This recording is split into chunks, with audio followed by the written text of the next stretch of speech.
عن عمرو بن شعيب عن أبيه عن جده رضي الله تعالى عنه قال قال رسول الله صلى الله عليه وسلم أول صلاح هذه الأمة اليقين والزهد وأول فسادها البخل والأمل أو كما قال عليه الصلاة والسلام اللهم صل على محمد وعلى آل محمد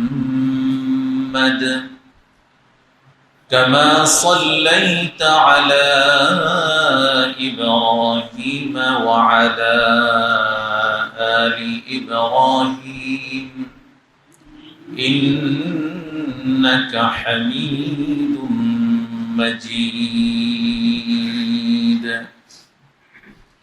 اللهم بارك على محمد وعلى آل محمد كما باركت على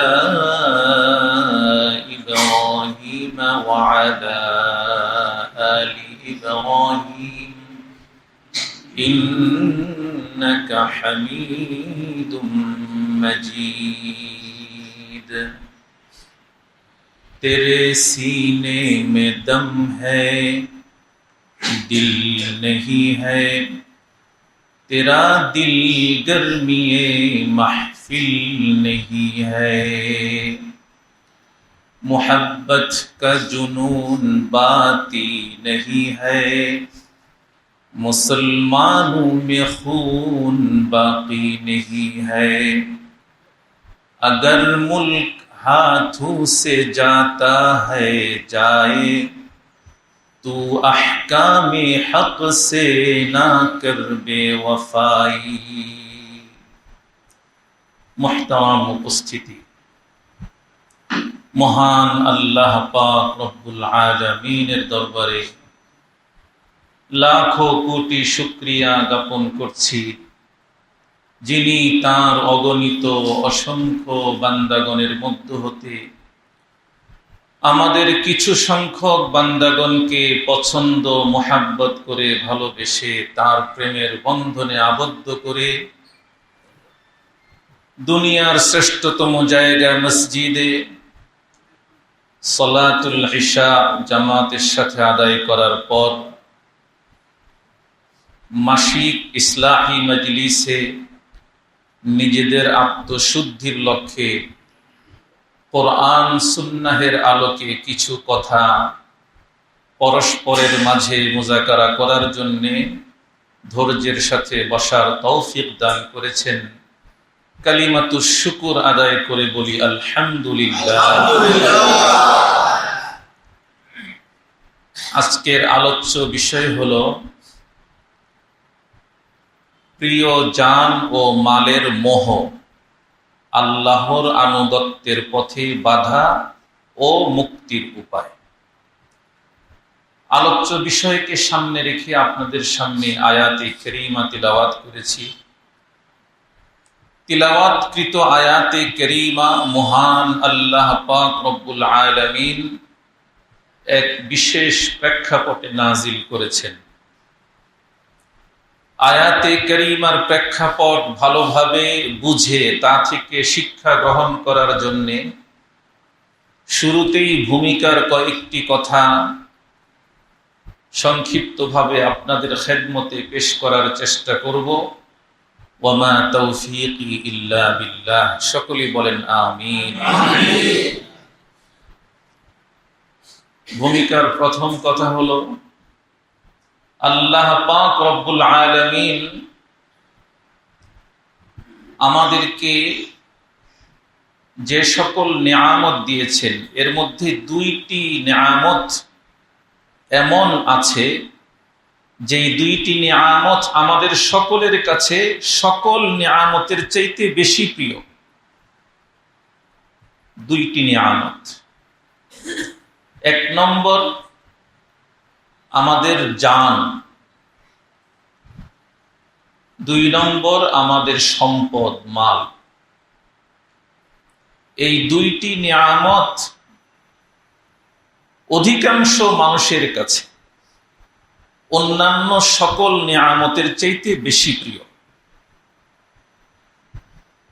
কত বেশি প্রিয় বুঝার জন্যে যে দুনিয়ার জমিনে আমাদের যত আপনজন আছে, আল্লাহ আল্লাহর রসুলের পর পৃথিবীর এই জমিনে আমাদের কাছে সবচাইতে প্রিয় মানুষ কে বলেন? আল্লাহ আল্লাহর রসুলের পর আমাদের কাছে সবচেয়ে বেশি প্রিয় মানুষটি কে? আমাদের মা। এক নম্বরে মা, দ্বিতীয় নম্বর বাবা। এই দুইজন মানুষ হচ্ছে আমাদের সবচেয়ে প্রিয় মানুষ, কাছের প্রিয়। আমাদের এই প্রিয় মা বাবা আমাদেরকে যদি এমন কোনো কাজের আদেশ করেন, এমন কোনো কাজের হুকুম করেন, যেই হুকুম মানতে গেলে, পালন করতে গেলে নিজেদের জান এবং মাল ক্ষতিগ্রস্ত হওয়ার সম্ভাবনা আছে, আমরা কি আমাদের মা বাবার এই রকম হুকুম মানতে রাজি হব? সঠিক কথা কোনটা বলেন? না। আমরা আমাদের মা বাবার এমন হুকুম, এমন আদেশ মানতে রাজি হব না যেই আদেশ মানতে গেলে নিজেদের জান এবং মাল ক্ষতিগ্রস্ত হবে। তো বোঝা গেল আমাদের কাছে আমাদের মায়ের চাইতে, বাবার চাইতেও বেশি প্রিয় জান এবং মাল। এটাই বাস্তবতা, এটাই সত্য। এত বেশি প্রিয়, মা বাবার চাইতেও বেশি প্রিয়। এবার আপনাদেরকে জিজ্ঞেস করি, এই জান আর মাল আমাদের প্রিয় দুইটি সম্পদ, এই সম্পদের প্রকৃত মালিক কে? এই সম্পদের প্রকৃত মালিক আমরা না, আল্লাহ পাক রব্বুল আলামিন তিনার মালিকানা থেকে মেহেরবানি করে, দয়া করে, অনুগ্রহ করে আমাদেরকে এই দুইটি প্রিয় নিয়ামত দান করেছে। আল্লাহ আল্লাহর মালিকানা থেকে আমাদেরকে দিয়েছে। কেন দিয়েছেন? যাতে এই দুইটি প্রিয় নিয়ামত আল্লাহর প্রয়োজনে, যখন প্রয়োজন হবে তখন যাতে আমরা রবের দেয়া জানমাল রবের জন্য কোরবানি করতে পারি, রবের জন্য পেশ করতে পারি। এজন্যই আল্লাহ পাক রব্বুল আলামিন এই প্রিয় দুইটি নিয়ামত বান্দাগণকে দান করেছে। প্রয়োজনে রবের জন্য দেওয়া, যখন প্রয়োজন হবে তখন দেওয়া। এখন আমরা জানব আল্লাহর কোন বান্দাদের পক্ষে এই প্রিয় দুইটি নিয়ামত আল্লাহর জন্য কোরবানি করা সহজ। ওই সকল বান্দাদের পক্ষে রবের দেয়া জান এবং মাল রবের জন্য কোরবানি করা সহজ যাদের দুইটি ভালো গুণ অর্জন হবে। যেই বান্দা বান্দীদের দুইটি ভালো গুণ অর্জন হবে। এক নম্বর, হাদিসের মধ্যে আসছে, قال رسول الله صلى الله عليه وسلم أول صلاح هذه الأمة اليقين والزهد। এক নম্বর গুণ হচ্ছে আল ইয়াকিন, আল্লাহ পাক রব্বুল আলামিনের প্রতি পরিপূর্ণ আস্থা বিশ্বাস অর্জন হওয়া। এটা এক নম্বর ভালো গুণ। যাদের অর্জন হবে তারা রবের দেয়া জান এবং মাল রবের জন্য কোরবানি করতে করতে সক্ষম হবেন, তাদের জন্য সহজ হবে। 1 নম্বর গুণ। 2 নম্বর ভালো গুণ, দুনিয়ার প্রতি অনীহা ভাব সৃষ্টি হওয়া, দুনিয়াকে মহাব্বত না করা। এই 2টি ভালো গুণ, এই 2টি ভালো গুণ রাসূলুল্লাহ সাল্লাল্লাহু আলাইহি ওয়াসাল্লামের প্রত্যেকজন সাহাবীর অর্জন হয়েছিল। প্রত্যেক সাহাবীর এই 2টি ভালো গুণ অর্জন হয়েছিল, যার ফলে সাহাবাগণ নিজেদের জান এবং মালের কোরবানি পেশ করেছে। আল্লাহু আকবার। আমাদের মধ্যেও যাদের এই 2টি ভালো গুণ অর্জন হয়েছে বা হবে, তারাও রবের দেয়া জান মাল রবের জন্য কোরবানি করতে সক্ষম হবেন, তাদের জন্য সহজ হবে।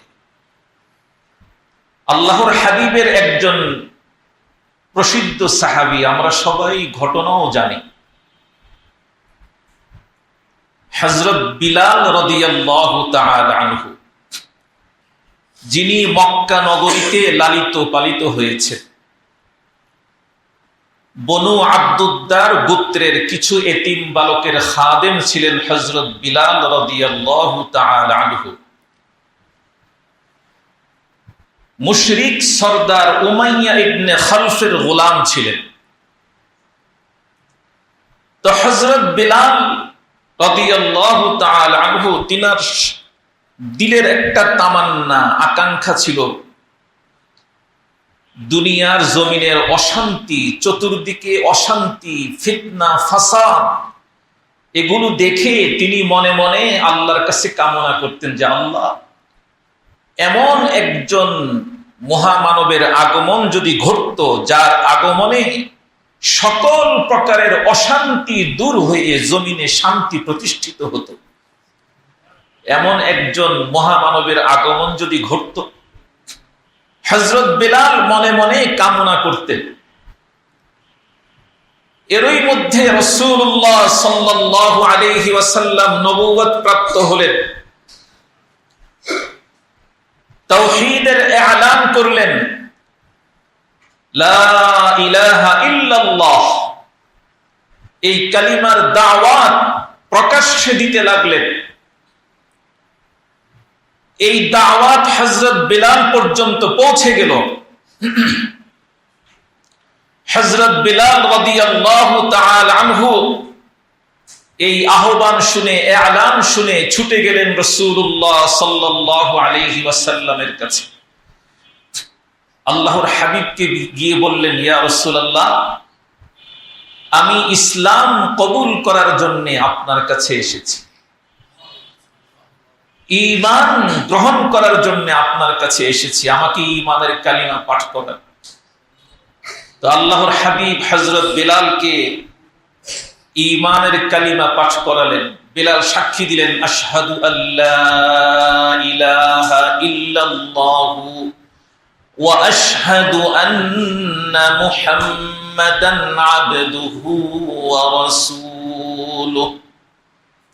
ঈমান কবুল করলেন হযরত বিলাল। ঈমান কবুল করে যখন তিনি তিনার গন্তব্যে ফিরে গেলেন, ঘরে ফিরে গেলেন, হযরত বিলাল রাদিয়াল্লাহু তাআলা আনহুর ঈমান কবুল করার সংবাদ বিদ্যুৎ গতিতে সমগ্র মক্কা নগরীতে ছড়িয়ে পড়ল। বিলালের মালিক উমাইয়া ইবনে খালফ এই সংবাদ শুনে দল বল নিয়ে হযরত বিলালের কাছে আসলো। এসে বলতেছে, বিলাল, তোমার ব্যাপারে একটা সংবাদ শুনেছি, সত্য মিথ্যা যাচাই করার জন্য আসছি।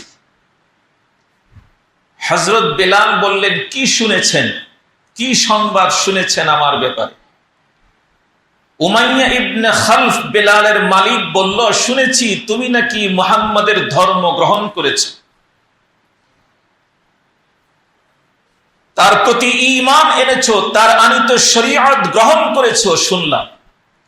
হযরত বিলাল রাদিয়াল্লাহু তাআলা আনহু স্পষ্ট ভাষায় বললেন, আপনি সঠিক শুনেছেন, আমি ঈমান কবুল করেছি, লুকোচুরি করেন নাই। উমাইয়া ইবনে খালফ বেলালকে বলল, বেলাল,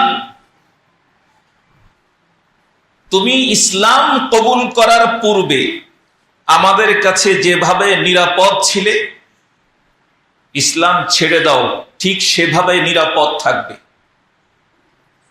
তোমার উপর কোনো জুলুম হবে না, অত্যাচার হবে না, আর যদি ঈমান না ছাড়ো তো তোমাকে আমরা ছাড়ব না। হযরত বিলাল রাদিয়াল্লাহু তাআলা আনহু সুস্পষ্টভাবে জানিয়ে দিলেন, আমি ঈমান ছাড়ার জন্য গ্রহণ করি নাই। ঈমান ছাড়ার জন্য ঈমান কবুল করি নাই, অতএব ঈমান আমি ছাড়তে পারবো না, তোমাদের প্রস্তাব আমি গ্রহণ করতে পারলাম না। এই কথা বলার সাথে সাথে উমাইয়া ইবনে খালফ তার দলবল নিয়ে বিলাল রাদিয়াল্লাহু তাআলা আনহুর উপর আক্রমণ শুরু করে দিল। হযরত বিলালকে আঘাতের পর আঘাত করতে করতে রক্তাক্ত করে জমিনে ফেলে দিল। বিলাল বেহুশ হয়ে গেলেন। যখন হুশ ফিরে আসে আবার জুলুম শুরু হয়। এইভাবে থেমে থেমে জুলুম চলছে দিনকে দিন, প্রতিদিন, দিনে রাতে রকমারি জুলুম। কখনো কখনো হযরত বিলালকে উত্তপ্ত মরুভূমির মধ্যে লোহার পোশাক পরিধান করিয়ে শোয়ায় রাখা হতো। অতঃপর সেই পোশাক যখন তার দেহ থেকে খোলা হতো তো দেহের চামড়াগুলো লোহার সাথে ছিঁড়ে ছিঁড়ে চলে আসত। এইভাবে হযরত বিলালের উপর জুলুম হয়েছে। আর ওই জুলুম অবস্থায় হযরত বিলালকে প্রস্তাব করা হতো, বিলাল, ঈমান ছেড়ে দাও। হযরত বিলাল কি বলতেন জানেন? আল্লাহু আকবার বলতেন। আহাদ। কি বলতেন? আহাদ। আমার আল্লাহ একমাত্র শক্তির মালিক, একমাত্র প্রতিপালক, একমাত্র প্রার্থনা সেজদার মালিক, একমাত্র বিধান দেওয়ার মালিক, একমাত্র বিচার ব্যবস্থার মালিক কে? আল্লাহ। আহাদ আহাদ বলে হযরত বিলাল তাদের সেই কথার জবাব দিত। যেন বিলাল এমন বলতো, কবির ভাষায় যেন বিলাল বলতো, আয় মেরে মৌলা মেরি নজর মে তু হ্যায় তু হ্যাঁ তু হ্যায় তু, সব তো হো বাহর दिल के अंदर तू है तू हाँ तू है तू, कल्ब तपा में दीदे तर में तू है तू हाँ तू है तू, मेरे लिए तू बहर बर में तू है तू हाँ तू है तू, कुछ न सोझाई दे मुझे हरगिज लाखों हो मंदरे पेशे निगाह, इल्लल्लाहु इल्लल्लाहु इल्लल्लाहु इल्लल्लाह। যেন হযরত বিলাল আহাদ আহাদ বলে এই কথাই বলতেন, রব্বুল আলামিন আমার নজরে শুধু তুমি আর তুমি, সব তো হো বাহর দিল কে অন্দর তু হ্যায় তু হ্যাঁ তু হ্যায় তু। রব্বুল আলামিন এই অন্তর থেকে সব বের করে দিয়ে এই অন্তরে একমাত্র তোমাকে জায়গা দিয়েছি। আহাদ আহাদ বলে যেন বেলাল এই কথাগুলোই বলতেন। আলোকিত হৃদয়ের মাঝে কলব তপা মে দীদায়ে তর মে তু হ্যায় তু হ্যাঁ তু হ্যায় তু, আলোকিত হৃদয়ের মাঝে, দামি চোখের মাঝে রব্বুল আলামিন শুধু তুমি আর তুমি। আল্লাহু আকবার। হযরত বিলালের উপর এভাবে জুলুম হয়েছে, কিন্তু তিনি ঈমান কি করেন নাই? ঈমান ছাড়েন নাই। অতঃপর যখন আল্লাহর রাসূলের পক্ষ হতে নির্দেশনা পেয়ে হিজরত করে যখন মদিনায় চলে গেলেন, মদিনায় যাওয়ার পরে এক রাত্রির ঘটনা, হযরত বেলাল সেই রাত্রিতে অসুস্থ ছিলেন।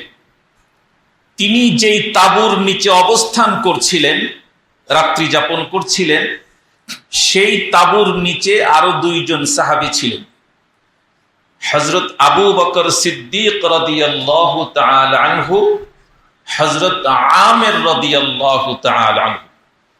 এই দুইজন সাহাবীর সাথে হযরত বেলাল এক রাত্রিতে তাঁবুর নিচে অবস্থান করছিলেন মদিনাতে।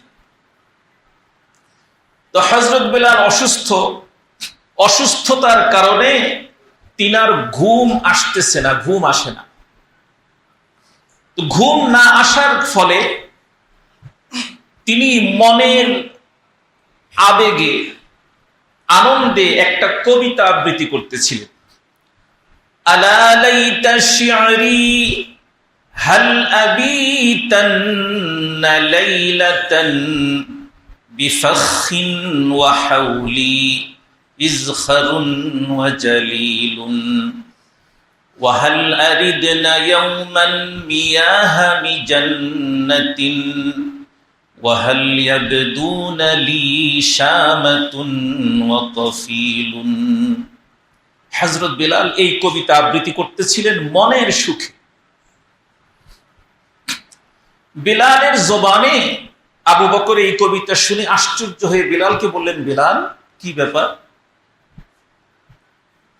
তুমি এই কবিতা আবৃত্তি করছো? মক্কার জীবনে তোমার উপর যেই জায়গাগুলোতে জুলুম করা হয়েছে সেই জায়গাগুলোকে স্মরণ করে করে তুমি কবিতা আবৃত্তি করছো, সেখানে আবার তুমি যাওয়ার ইচ্ছা, আবেগ প্রকাশ করছো। এই শেরগুলোর অর্থ হলো, আলা লাইতা শি'রি হাল আবিতান্না লাইলাতান বিফখিন ওয়া হাওলি ইজখারুন ওয়া জালিলুন। হায়, আমি যদি মক্কার ফিখ নামক জায়গায় আবার একটি রাত্রি কাটাতে পারতাম, আর আমার চতুর্পার্শ্বে মক্কার দুইটা প্রসিদ্ধ ঘাস, ইজখির আর জালিল, দুইটা ঘাসের নাম, আমি যদি ফিখ নামক জায়গায় আবার একটি রাত্রি কাটাতে পারতাম, আর আমার চতুর্পার্শ্বে ইজখির আর জালিল ঘাস থাকতো। ওই ফিখ নামক জায়গাটা হচ্ছে সেই জায়গা যেই জায়গায় হযরত বেলালের উপর মক্কার জীবনে জুলুম করা হতো, এই ফিখ নামক জায়গা।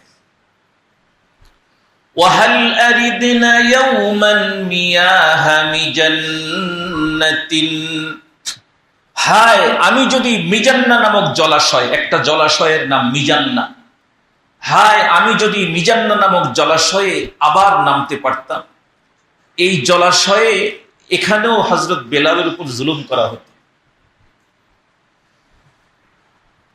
ওয়াহাল ইয়াবদুনা লি শামাতুন ওয়া তাফিলুন, হায়, আমার সামনে কি মক্কার শামা আর তফিল পাহাড়, দুইটা পাহাড়ের নাম, এই দুইটি পাহাড় কি আমার সামনে আর কখনো উদ্ভাসিত হবে না?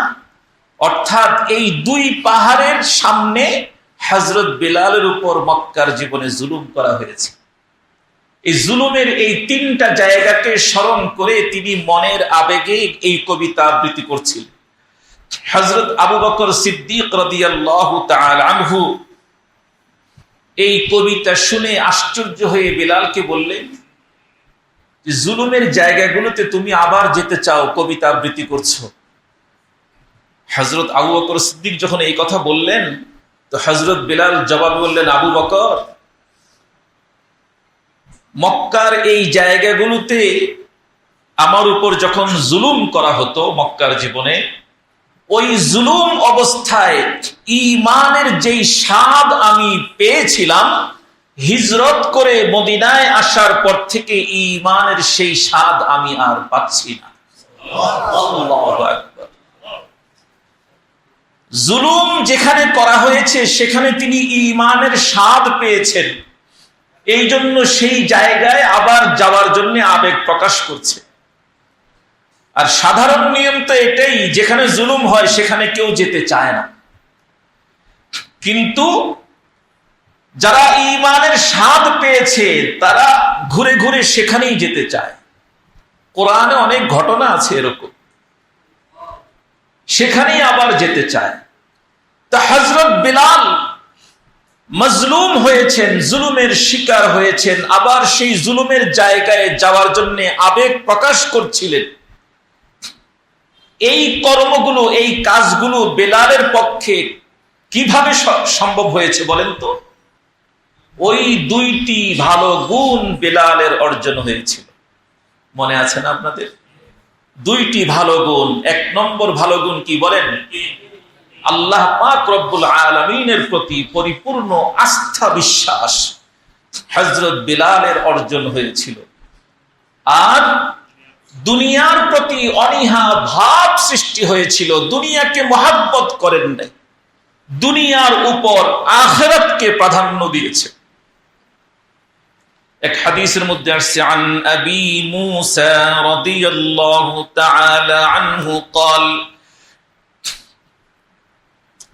قال رسول الله صلى الله عليه وسلم من أحب دنياه أضر بآخرته ومن أحب آخرته أضر بدنياه فآثروا ما يبقى على ما يفنى। রাসূলুল্লাহ সাল্লাল্লাহু আলাইহি ওয়াসাল্লাম ইরশাদ ফরমান, যেই ব্যক্তি দুনিয়াকে মহাব্বত করবে তার আখিরাত ক্ষতিগ্রস্ত হবে, আর যেই ব্যক্তি আখিরাতকে মহাব্বত করবে, ভালোবাসবে, তার দুনিয়া ক্ষতিগ্রস্ত হবে। তো বুদ্ধিমানের কাজ হচ্ছে দুনিয়াকে ক্ষতিগ্রস্ত করে আখিরাতকে ঠিক রাখা। এটা হচ্ছে বুদ্ধিমানের কাজ। আরেক হাদিসের মধ্যে আসছে যে এই দুনিয়াটা আখিরাতের হায়াতের তুলনায় দুনিয়াটা কেমন। আমরা তো দুনিয়াকেই সবকিছু মনে করি। দুনিয়াকে আমরা সবকিছু মনে করার কারণে আমরা দুনিয়া পাওয়ার জন্য নিজেদের ঈমানকে বিক্রি করে দিচ্ছি। নাউযুবিল্লাহ। ঈমানের প্রতি কোনো আগ্রহ নাই, ঈমানের হেফাজতের জন্য কোনো ব্যবস্থা গ্রহণ করি নাই। আমরা ক্ষত বিক্ষত করে দিয়েছি ঈমানকে। অথচ আখিরাতের হায়াতের তুলনায় দুনিয়ার হায়াতটা কেমন? হাদিসের মধ্যে আসছে, আন মুস্তাওরিদ ইবনে শাদ্দাদ রাদিয়াল্লাহু তাআলা আনহু قال سمعت رسول الله صلى الله عليه وسلم يقول والله ما الدنيا في الآخرة إلا مثل ما يجعل أحدكم إصبعه في اليم فلينظر بما يرجع। رسول الله صلى الله عليه وسلم ارشاد فرمان,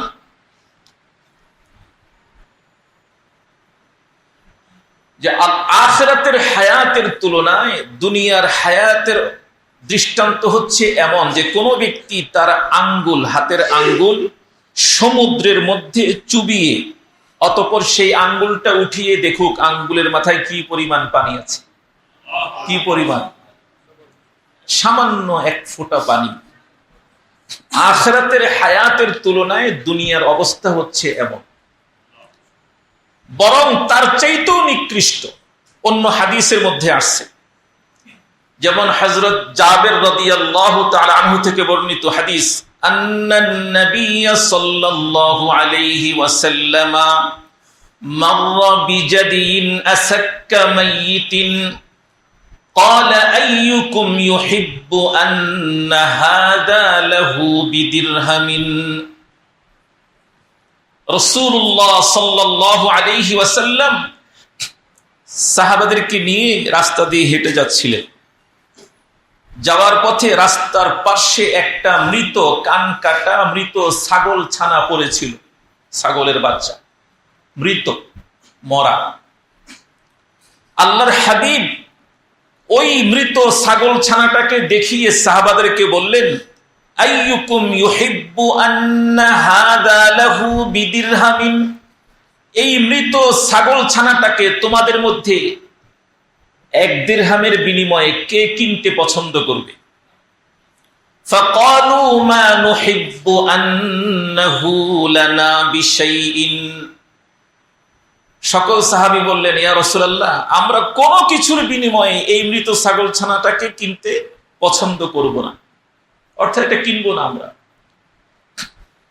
قال فوالله للدنيا أهون على الله من هذا عليكم,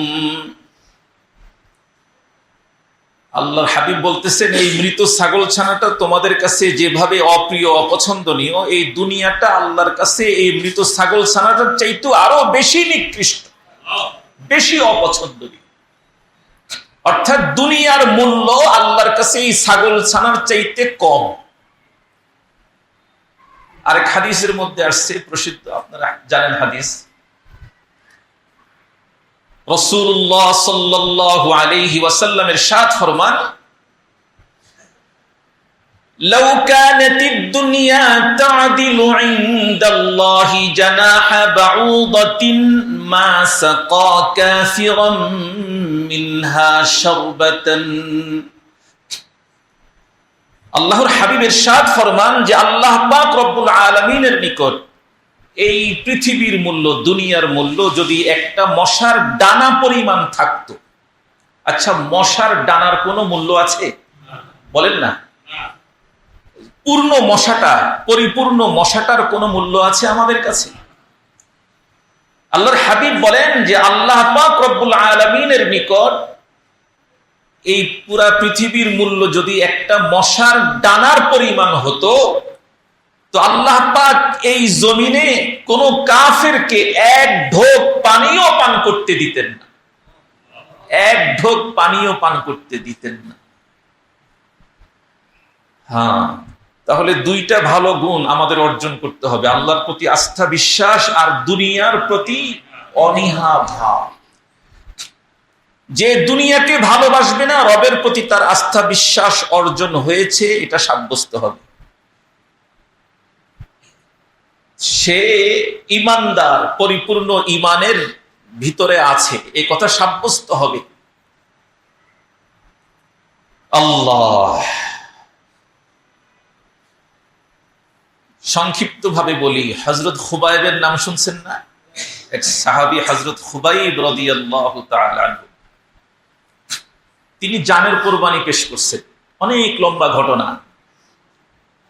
জানের কোরবানি যখন পেশ করছেন, তাকে যখন মক্কার কাফেররা শুলিতে চড়িয়ে হত্যা করার জন্য 80টা তীর ছুঁড়ে মারল, 80টা তীর তো অনেক ছুটছে, 80টা তীর তিনার দেহের মধ্যে ঢুকে গেছে। কয়টা? 80টা। একটা ঢুকলেই তো মানুষ মারা যায়, সেখানে 80টা ঢুকেছে। 80টা, কি পরিমাণ রক্ত ঝরতেছে চিন্তা করে দেখেন। এই যখন রক্ত ঝরতেছে, তিনিও নিস্তেজ হচ্ছিলেন। তো মক্কার মুশরিকরা খুবাইবকে তিরস্কার করে বলতেছিল, খুবাইব,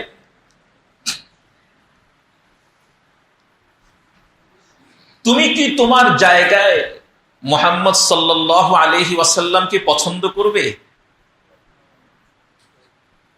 তুমি নিরাপদে তোমার পরিবারের কাছে থাকবে আর মুহাম্মদ তোমার জায়গায় হবে, এটা কি তুমি পছন্দ করবে? হযরত খুবাইবকে তিরস্কার করে বলতেছিল মক্কার মুশরিকরা এই কথা। ইয়া খুবাইব আতুহিব্বু আন্না মুহাম্মাদান মাকানাকা ওয়া আনতা সালিমুন মা ফি আহলিকা। তো হযরত খুবাইব জবাব দিয়েছেন, লা ওয়াল্লাহিল আযীম মা উহিব্বু আন্নী ফি আহলি ওয়া ওয়ালাদি মা'ই আফিয়াতুদ দুনিয়া ওয়া নাঈমুহা ওয়া ইউসাবু রাসূলুল্লাহি সাল্লাল্লাহু আলাইহি ওয়াসাল্লাম বিশাওকাতিন। হযরত খুবাইব বললেন, আল্লাহর কসম করে বলছি, গর্জন দিয়ে বলেছেন খুবাইব, নিস্তেজ শরীরের মধ্যে আবার তেজ আসছে, গর্জন দিয়ে বলতেছিলেন, আল্লাহর কসম করে বলছি যে আমি আমার পরিবারের কাছে নিরাপদে ফিরে যাব, সুখে শান্তিতে বসবাস করব, আর আমার জায়গায় আমার হাবিবের পায়ের মধ্যে একটা কাঁটা বিদ্ধে, এইটা আমি খুবাইব কখনো সহ্য করব। দেখেন, শহীদ হয়ে যাচ্ছে, ঠিক এই অবস্থায় তিনার জুবান দিয়ে ঈমান দীপ্ত এই শব্দ বের হয়েছে। অতঃপর হযরত খুবাইব আসমানের দিকে তাকিয়ে বলতেছিলেন, আল্লাহ, আমার শহীদ হওয়ার সংবাদ আমার হাবিবের কাছে আপনি পৌঁছে দিবেন, শেষ সালামটুকু পৌঁছে দিবেন। এই কথা বলে হযরত খুবাইব বলতেছিলেন, ফালাস্তু উবালি হিনা উকতালু মুসলিমান আলা আইয়ি শিক্কিন কানা ফিল্লাহি মাসরাই।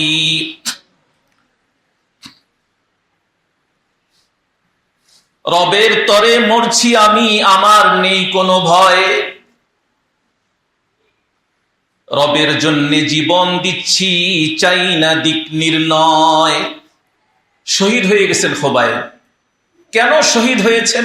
জান দিতে কেন সক্ষম হয়েছেন? ওই দুইটা ভালো গুণ অর্জন হয়েছে। এই সংক্ষিপ্ত, যদিও একটু লম্বা হয়ে গেছে কথাগুলো হাদিস তেলাওয়াতের কারণে, এতটুকু তো বুঝছি আমরা না। এবার আমরা মূল আলোচনায় যাই। রাসূলুল্লাহ সাল্লাল্লাহু আলাইহি ওয়াসাল্লাম যখন মক্কাতে প্রকাশ্যে ঈমানের দাওয়াত দেওয়া শুরু করলেন, সাহাবারাও ঈমান গ্রহণ করলেন। ঈমান গ্রহণ করার কারণে অনেক সাহাবী শহীদ হয়েছেন মক্কার জীবনে, অনেকে পঙ্গুত্ব বরণ করেছেন, অনেকে জুলুম সয়ে চলেছেন। এই অবস্থায় তিনজন সাহাবী রাসূলুল্লাহ সাল্লাল্লাহু আলাইহি ওয়াসাল্লামের নিকট আসলেন। হযরত আব্দুর রহমান ইবনে আউফ রাদিয়াল্লাহু তাআলা আনহু, মিকদাদ ইবনে আসওয়াদ রাদিয়াল্লাহু তাআলা আনহু, কুদামা ইবনে আবি ওয়াক্কাস রাদিয়াল্লাহু তাআলা আনহু। এই তিনজন সাহাবী রাসূলুল্লাহ সাল্লাল্লাহু আলাইহি ওয়াসাল্লামের নিকট আসলেন। এসে বললেন, ইয়া রাসূলুল্লাহ, ঈমান কবুল করার পূর্বে মক্কার এই জমিনে আমরা বেশ নিরাপদে বসবাস করছিলাম। ঈমান গ্রহণ করার পর থেকে আমরা জুলুমের শিকার হচ্ছি ইয়া রাসূলুল্লাহ। আমাদের অনেক ভাই বোন শহীদ হয়ে গেছেন, অনেকে পঙ্গুত্ব বরণ করেছেন, এখন আমরা জুলুম সয়ে চলেছি অনেকেই। ইয়া রাসূলুল্লাহ, আপনার নিকট এসেছি জুলুমের প্রতিশোধ গ্রহণ করার অনুমতি চাওয়ার জন্য। আপনি আমাদেরকে জুলুমের প্রতিশোধ গ্রহণ করার অনুমতি প্রদান করুন। আল্লাহর হাবিব স্পষ্টভাবে জানিয়ে দিলেন, আমি এখনো পর্যন্ত এই বিষয়ে অনুমতি প্রাপ্ত হই নাই, আমাকে অনুমতি দেওয়া হয় নাই। অতএব তোমাদের কাজ হচ্ছে এখন দুইটা। এক নম্বর কাজ হলো তোমরা নামাজ কায়েম করতে থাকো, দুই নম্বর কাজ তোমরা যাকাত আদায় করতে থাকো। জুলুমের প্রতিশোধ এখন গ্রহণ করা যাবে না, এই অনুমতি এখনো দেওয়া হয় নাই। এখন তোমাদের এই দুই কাজ, নামাজ কায়েম করবে আর যাকাত প্রদান করবে। সাহাবায়ে কেরাম আল্লাহর হাবিব থেকে এই কথা শুনে গ্রহণ করে এই কথার উপর আমল করতে শুরু করলেন। নামাজ কায়েম করতে লাগলেন, যাকাত প্রদান করতে লাগলেন, জুলুমের প্রতিশোধ গ্রহণ করার ইচ্ছা দিল থেকে মুছে ফেললেন। অতঃপর যখন হিজরত করে মদিনায় চলে গেলেন, আল্লাহর হাবিবও চলে গেলেন মদিনায় হিজরত করে। মদিনায় যাওয়ার পরে আল্লাহ পাক রব্বুল আলামিন জুলুমের প্রতিশোধ গ্রহণ করার অনুমতি প্রদান করলেন। অনুমতি প্রদান করার পরে অনুমতি দেওয়ার পরে মুসলমানদের মধ্য থেকে একদল মানুষ মক্কার কাফেরদেরকে ভয় করতে শুরু করলো। কেমন ভয়? যেমনি ভাবে আল্লাহকে ভয় করা হয়, বরং তার চাইতেও বেশি ভয় করতে লাগলো মানুষ মানুষকে। একদল মুসলমান, প্রকৃত অর্থে তারা মুসলমান ছিল না, মুনাফিক ছিল, প্রকাশ্যে নিজেকে মুসলমান দাবি করত। এইরকম একদল মানুষ আরেক দল মানুষ অর্থাৎ কাফেরদেরকে ভয় করতে লাগলো, আল্লাহর চাইতেও বেশি ভয় করতে লাগলো।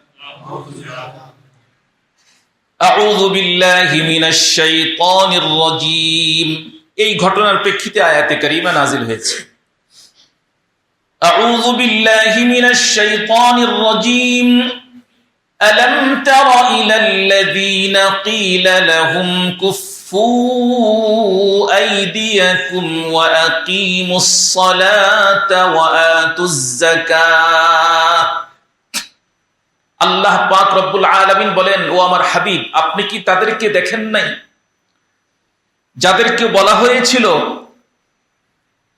এখনই তোমরা তোমাদের হাতকে সামনে অগ্রসর করো না জুলুমের প্রতিশোধ গ্রহণ করার জন্য, তোমরা তোমাদের হাতকে সংযত রাখো। ওয়াকিমুস সালাতা ওয়া আতুজ যাকাত, নামাজ কায়েম করতে থাকো আর যাকাত প্রদান করতে থাকো। ফালাম্মা কুতিবা আলাইহিমুল কিতাল, অতঃপর যখন তাদের উপর জিহাদকে ফরজ করে দেওয়া হলো, অর্থাৎ জুলুমের প্রতিশোধ গ্রহণ করার অনুমতি যখন দেওয়া হলো, যেটাকে ফরজ করা হয়েছে,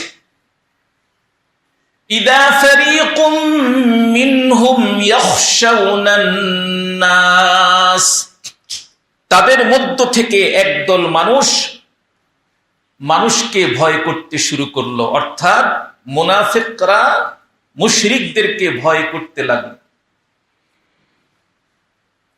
কাখাশিয়াতিল্লাহ, যেমনি ভাবে আল্লাহকে ভয় করা হয়, আও আশাদ্দা খাশিয়া, বরং তার চাইতেও বেশি ভয় করতে লাগলো মানুষ মানুষকে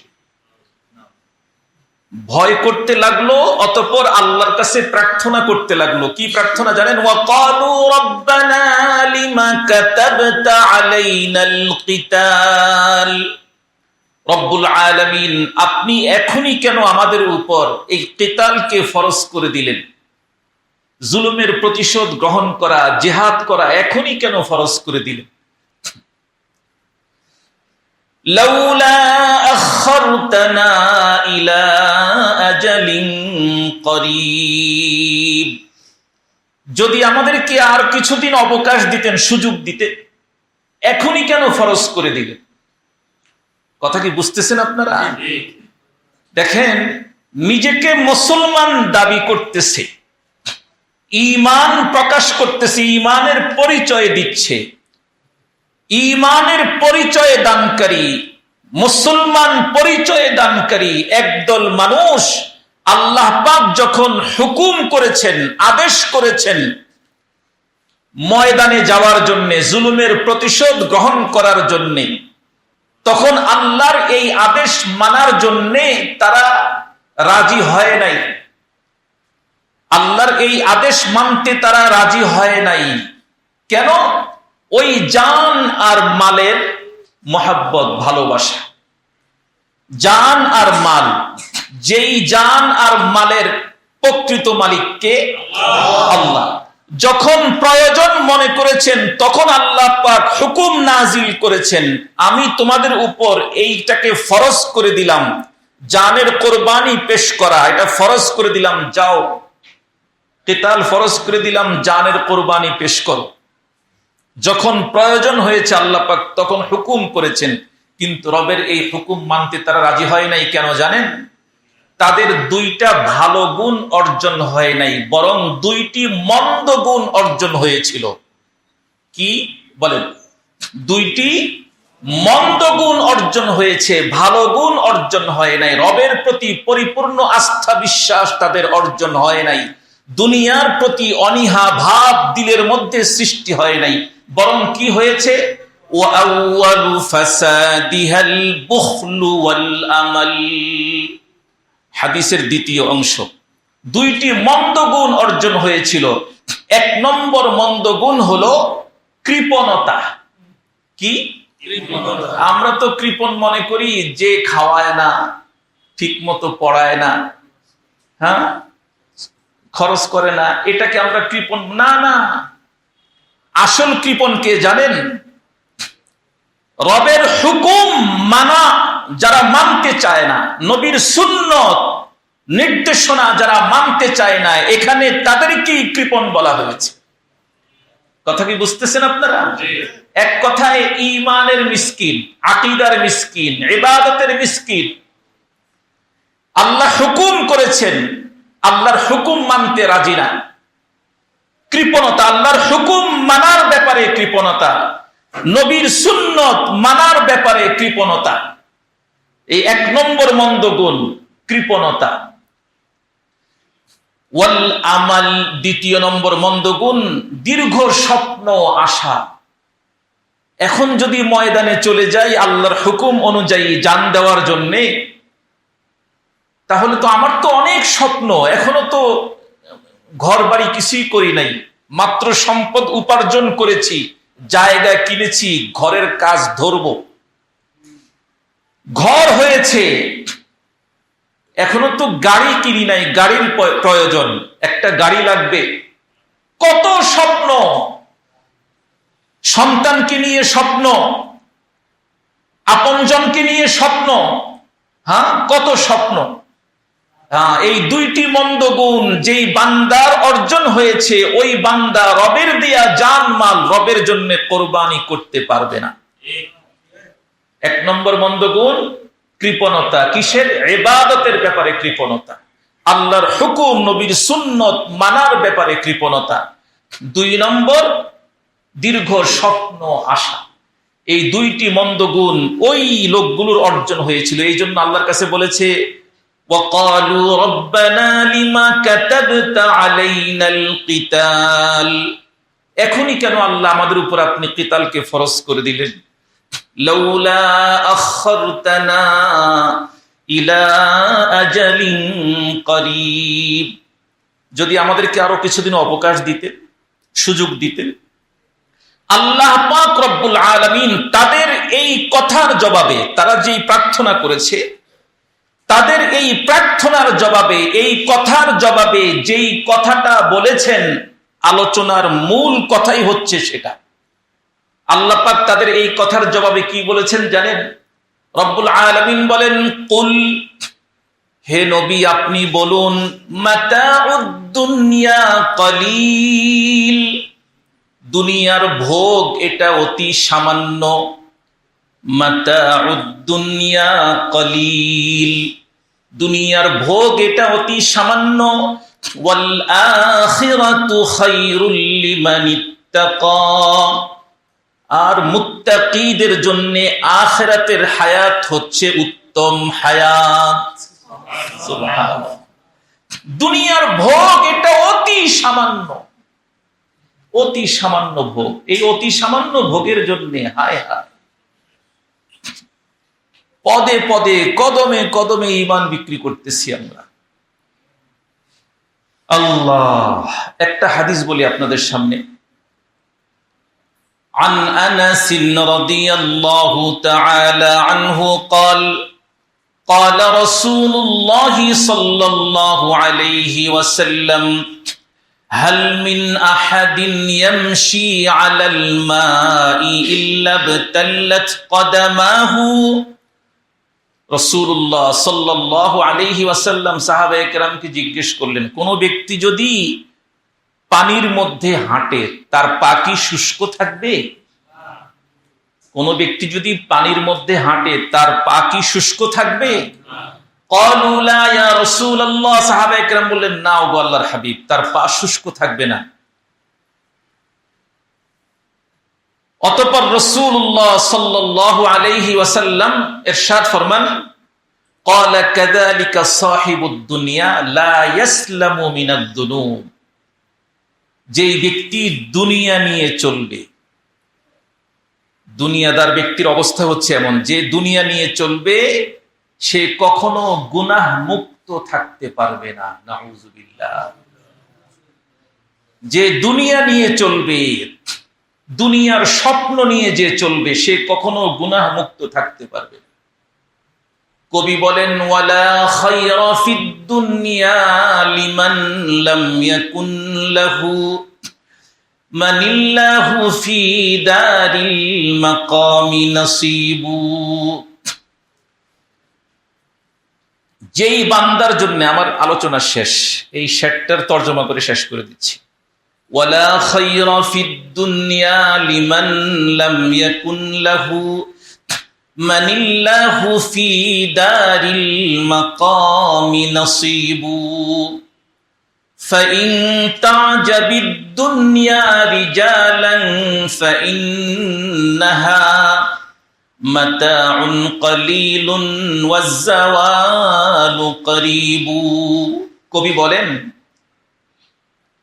যেই মানুষটার জন্য আখিরাতের হায়াতে কোনো অংশ নাই, ওই মানুষটার জন্য দুনিয়ার জীবনে কোনো কল্যাণ নাই।